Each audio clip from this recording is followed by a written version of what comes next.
Civil सेवा परीक्षा की तैयारी कर रहे मेरे सभी प्यारे नौजवान साथियों, नमस्कार। फ्रेंड्स, आज मैं जिस विषय पर बात करने जा रहा हूं, समाजवाद और धर्मनिरपेक्षता पर, जिस पर सुप्रीम कोर्ट ने अभी अपना निर्णय दिया है, फैसला सुनाया है। मुझे लगता है कि अगर एग्जामिनेशन के पॉइंट ऑफ व्यू से मैं बात करूं तो शायद ये टॉपिक अपने आप में इतना इंपॉर्टेंट नहीं है, लेकिन कुछ दृष्टि से यह बहुत इंपॉर्टेंट भी है, क्योंकि इसका संबंध सीधे सीधे हमारे संविधान की आत्मा से है।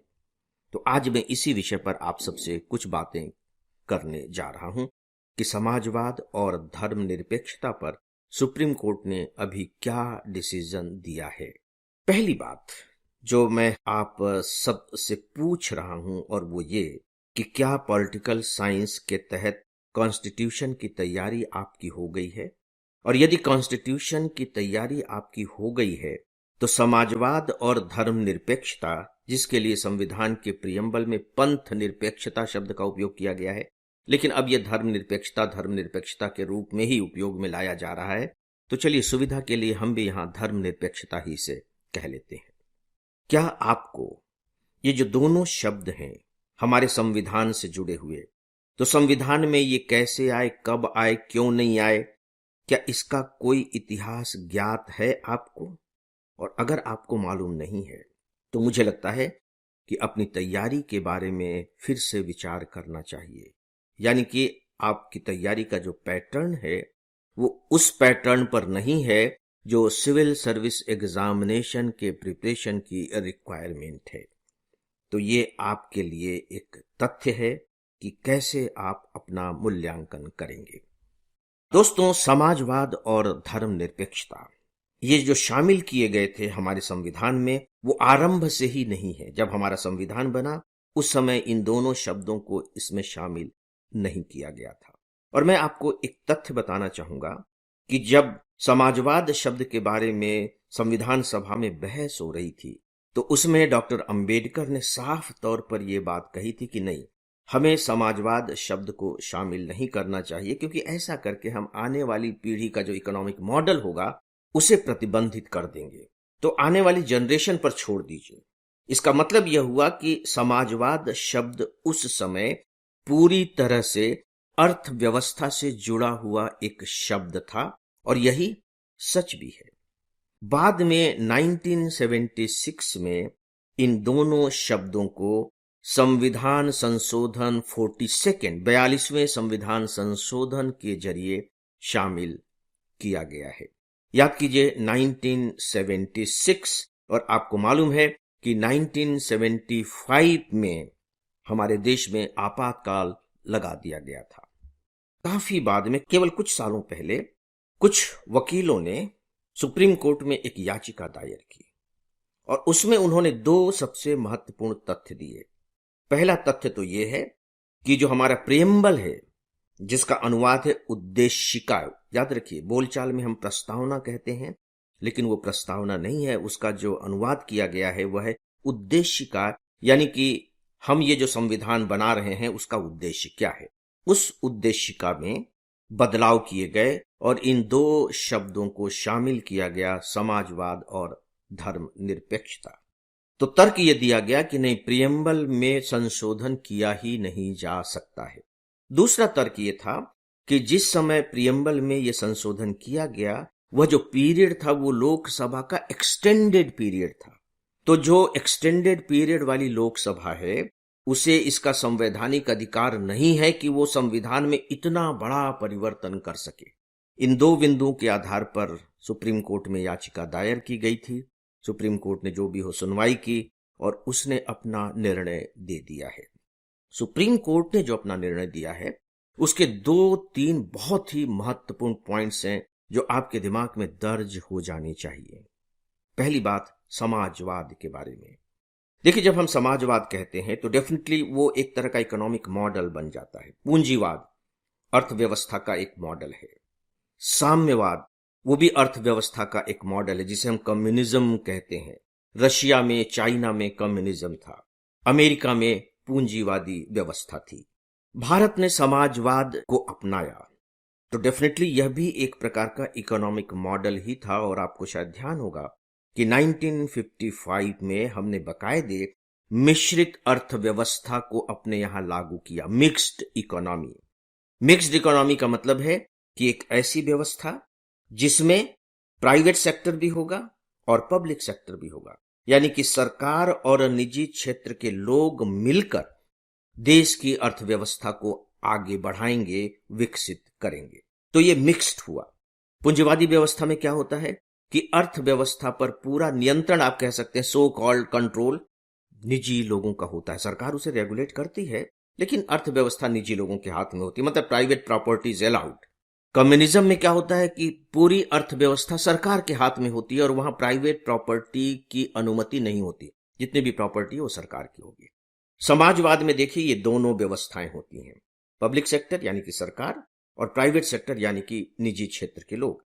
तो ये हमारे यहां समाजवाद का एक मॉडल था।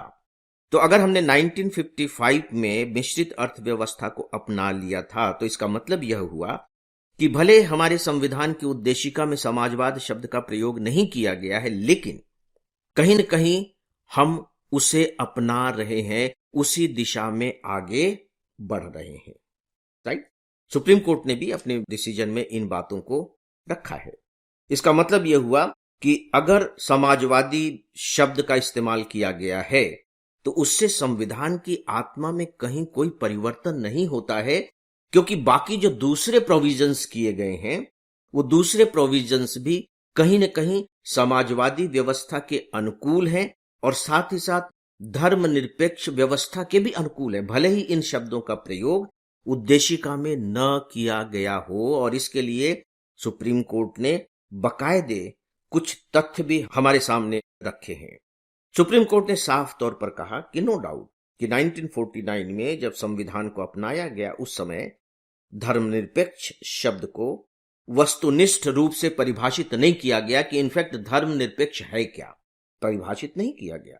लेकिन इसके बावजूद हमारी प्रस्तावना में ही यहां इटसेल्फ इन आवर प्रियम्बल उसके जो मूल सिद्धांत हैं उसमें बात कही गई है स्थिति और अवसर की समानता, बंधुत्व, व्यक्ति की गरिमा को सुनिश्चित करना, न्याय के साथ साथ सामाजिक, आर्थिक, राजनीतिक और स्वतंत्रता, विचार और अभिव्यक्ति की स्वतंत्रता, विश्वास, आस्था और आराधना की स्वतंत्रता।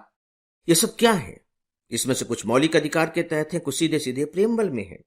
तो सुप्रीम कोर्ट ने कहा कि ये जो तथ्य संविधान में शामिल किए गए हैं प्रियम्बल में और बाद में फिर बाकायदे मौलिक अधिकारों में भी, ये बाकायदे हमारे देश का जो लोकाचार है, हमारे देश की जो परंपरा रही है, हमारे देश की जो मानसिकता रही है, जो जीवन जीने की पद्धति रही है, वह उसके बिल्कुल अनुकूल है।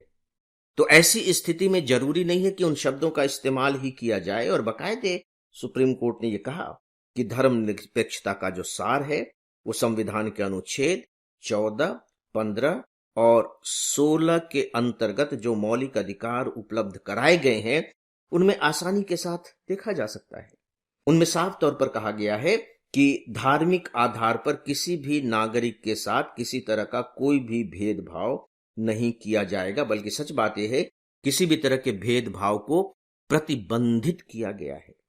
और साथ ही सुप्रीम कोर्ट ने यह भी कहा कि जो हमारे यहाँ का अनुच्छेद 25, 26, 29, 30 और 44 हैं वे भी कहीं न कहीं धर्मनिरपेक्षता और समाजवाद की ही गारंटी देते हैं। तो दोस्तों, आपको इसे अपडेट कर लेना चाहिए, क्योंकि यदि इस पर कोई प्रश्न पूछा जाता है तो आपकी व्याख्या अब इसी तरह से होनी चाहिए। एक बात और जो यहां बहुत महत्वपूर्ण सुप्रीम कोर्ट ने कही है वो है समाजवाद को नए रूप में परिभाषित करना। समाजवाद के लिए देखिए सुप्रीम कोर्ट क्या कहता है। वो कहता है कि समाजवाद की व्याख्या, मैं सुप्रीम कोर्ट के शब्द आपके सामने रख रहा हूं, समाजवाद की व्याख्या अतीत की निर्वाचित सरकार द्वारा अपनाई गई मात्र आर्थिक विचारधारा तक सीमित करके नहीं की जा सकती।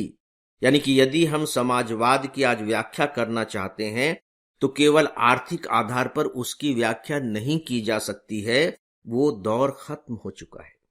फिर सुप्रीम कोर्ट ने कहा, सुप्रीम कोर्ट में भी मुख्य न्यायाधीश ने कहा है कि बेहतर होगा कि समाजवाद की व्याख्या पश्चिमी देशों के बजाय भारत के संदर्भ में किया जाए। भारत में समाजवाद का अर्थ सिर्फ कल्याणकारी राज्य से है। यह सबसे महत्वपूर्ण लाइन है कि समाजवाद का अर्थ केवल कल्याणकारी राज्य से है। ऐसी स्थिति में प्रस्तावना में जो 2 नए शब्द जोड़े गए हैं वो पूरी तरह से सही और वैधानिक है। तो दोस्तों, ये बहुत ही महत्वपूर्ण तथ्य हैं, ये आपके दिमाग में दर्ज हो जाने चाहिए। इससे आपके आंसर राइटिंग में एक अलग किस्म की चमक आएगी और हो सकता है कि इन्हीं को आधार बना करके प्री एग्जामिनेशन में भी कोई प्रश्न पूछ लिया जाए। तो इस पर बस इतना ही। अब मैं इस डेली ऑडियो लेक्चर को यहीं समाप्त करना चाहूंगा। नमस्कार।